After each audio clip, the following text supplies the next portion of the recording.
माघ महीने के कृष्ण पक्ष की चतुर्थी को सकट चौथ का पावन व्रत रखा जाता है, जिसे संतान की लंबी आयु, अच्छे स्वास्थ्य और सुख समृद्धि के लिए अत्यंत फलदायी माना गया है।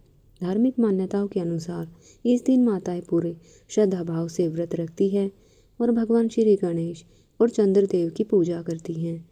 वर्ष 2026 में सकट चौथ का व्रत 6 जनवरी को मनाया जाएगा।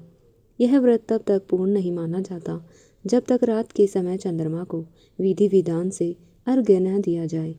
अर्घ्य देने का केवल जल चढ़ाना नहीं, बल्कि एक विशेष धार्मिक अनुष्ठान है जिसमें छोटी सी गलती भी व्रत के पूरे फल में बाधा बन सकती है। पंचांग के अनुसार वर्ष 2026 में चतुर्थी तिथि 6 जनवरी की सुबह 8:01 से प्रारंभ होकर 7 जनवरी की सुबह 6:52 तक रहेगी। वहीं इसी दिन चंद्रोदय रात 8:54 तक रहेगी। चंद्रमा के उदय के बाद ही चंद्र दर्शन, पूजा और अर्घ्य देने का विधान है। चंद्र दर्शन और अर्घ्य के बिना सकट चौथ का व्रत अधूरा माना जाता है, इसलिए सही समय और विधि का विशेष ध्यान रखा जाता है। सकट चौथ के दिन चंद्रमा को अर्घ्य देने के लिए चंद्रोदय के बाद स्वच्छ स्थान पर खड़े होकर पूजा करनी चाहिए। अर्घ्य देते समय ओम सोमाय नमः या ओम चंद्रमसे नमः मंत्र का जाप करें। साथ ही भगवान गणेश से अपनी संतान की रक्षा, दीर्घायु और सुखी जीवन के लिए प्रार्थना करें।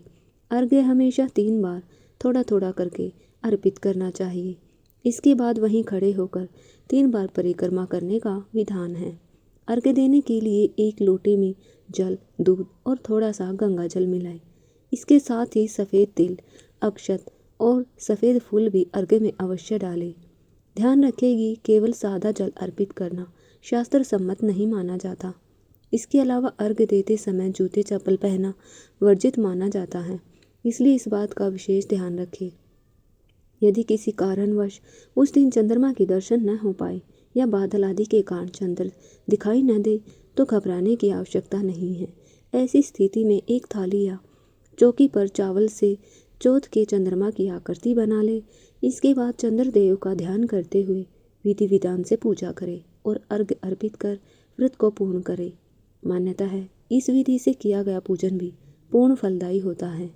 इस प्रकार सही समय, सही विधि और पूर्ण श्रद्धा के साथ की गई सकट चौथ की पूजा संतान के जीवन में सुख, स्वास्थ्य और मंगल कामनाओं को बढ़ाती है। आशा है कि यह जानकारी आपके लिए उपयोगी होगी। वीडियो को लाइक करें, शेयर करें और चैनल को सब्सक्राइब करना न भूलें। धन्यवाद।